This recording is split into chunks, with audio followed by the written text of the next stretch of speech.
నిన్ననే నాకు మన గ్రామం నుంచి మన మండలం నుంచి కూడా కొంతమంది పెద్ద మనుషులు వచ్చి మరి మండలంలో విష జ్వరాలు వ్యాపిస్తూ ఉన్నాయని చెప్పారు.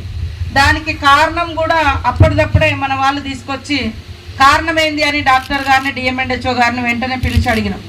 చెప్తే ఇందాక మన కలెక్టర్ గారు చెప్పినట్టుగా ఆ నీళ్లు 3-4 రోజుల నుంచి ఆ కుండలలో లేదా గోళంలో లేదా మనము వాడుకునే మరి స్నానాల దగ్గర ఉండేటువంటి డ్రమ్ములలో పెట్టుకోవడంతో పురుగులు బట్టి కూడా అది స్నానం చేస్తాం, అప్పుడప్పుడు తెలియకుండా నోట్లోకి పోతాయి, చెవులలో పోతాయి, ముక్కులోకి పోతాయి.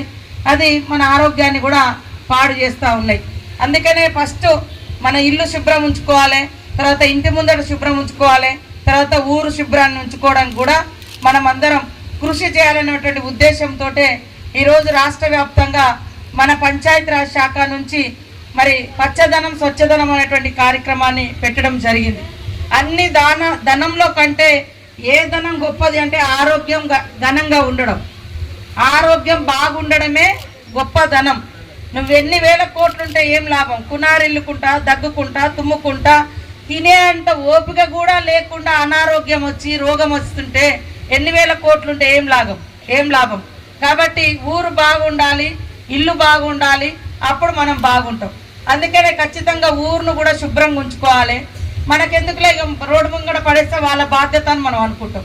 మరి అదే రోడ్డు మనం ఎక్కినప్పుడు ఆ వాసన మనకే వస్తుంది. కాబట్టి ఎక్కడ చెత్త వేయాలో అక్కడ వేయాలి. ఖచ్చితంగా ఇంటి ముందట చెట్లు పెంచుకోవాలి. ఇవాళ ఈ స్కూల్లో చూస్తే ఎంతసేపు రూములలో ఉన్న పిల్లలు మళ్ళీ బయటకు వచ్చినప్పుడు కాసేపు ఇక్కడ ఆడుకుంటారు. ఆడుకున్న తర్వాత చెమటలు రాగానే ఎండగొట్టంగానే ఎక్కడికి పోతారు? ఆ చెట్ల కిందకి వచ్చి నిలబడతారు. అవునా కాదా? చెట్ల కింద గాలి ఎంత స్వచ్ఛమైన గాలి.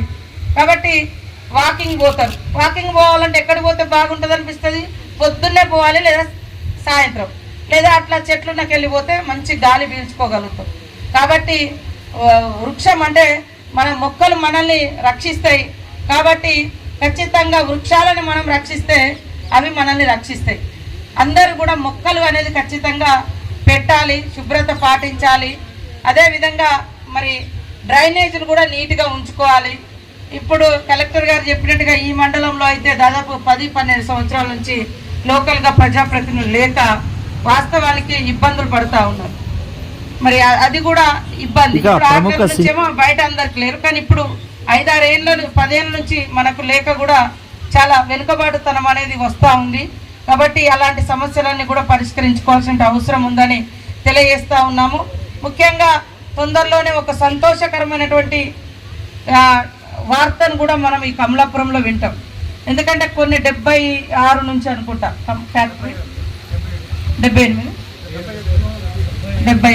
1977లో ఏర్పాటు చేయబడ్డ ఫ్యాక్టరీ మరి 2014లో అది లాక్డౌన్ లాగా అయిపోయింది, క్లోజ్ అయింది. లాస్ట్కి ఇది అమ్ముకొని బయటికి పోయే పరిస్థితి వచ్చింది. కానీ మేము వెంట పడుతూనే ఉన్నాం, దాన్ని ఎట్లకైనా ఓపెన్ చేయించాలి. ఈ గ్రామం ఒకప్పుడు ఎట్లయితే కలకల్లాడిందో ఒక మంచి వ్యవస్థ ఈ నియోజకవర్గంలోనే మరి డైరెక్ట్గా ఇండైరెక్ట్గా ఈ జిల్లాలోనే ఉన్న ఏకైక ఫ్యాక్టరీ ఒకప్పుడు వరంగల్ ఉమ్మడి జిల్లాకు ఆజాంజాయి మూతపడ్డ తర్వాత ఉన్న ఏకైక ఫ్యాక్టరీ మన కమలాపురం రేయాన్స్ ఫ్యాక్టరీ. మరి ఈ 10 ఏళ్ళ నుంచి ఎన్నో కష్టాలు పడుతున్నారు, ఎంతోమంది చనిపోయినరు. దాంట్లో పని చేసినటువంటి వాళ్ళు కార్మికులు ఆత్మహత్యలైన, ఆకలి చావులనుకోవచ్చు, పండ్ల కాడికి పోయిన కాడ కావచ్చు, ఇబ్బంది పడ్డారు. కానీ కలెక్టర్ గారు కూడా ఎప్పటికప్పుడు పరిశీలన చేస్తున్నాం. మేము కూడా సీఎం గారి దృష్టికి, అదేవిధంగా మన ఇండస్ట్రియల్ మినిస్టర్ శ్రీధర్ బాబు గారి దృష్టికి తీసుకెళ్ళి దాన్ని తొందరలో ఓపెన్ చేయించాలన్నటువంటి ఉద్దేశంతో కూడా మేము పనిచేస్తూ ఉన్నాం. మీకు ఏదైనా సమస్యలున్నా కూడా మనం పరిష్కరించుకొని అంతిమంగా ఫ్యాక్టరీని ఓపెన్ చేస్తేనే అందరి లైఫ్లు బాగుంటాయి, అందరు పిల్లలు బాగుపడతారు. ఎందుకంటే ఒకప్పుడు ఫ్యాక్టరీలో పనిచేసినటువంటి కుటుంబాలు వాళ్ళ పిల్లలు ఉన్నతమైన చదువులు చదువుకొని పెద్ద పెద్ద ఉద్యోగాలు వచ్చినటువంటి కుటుంబాలు కూడా ఉన్నాయి. At the same time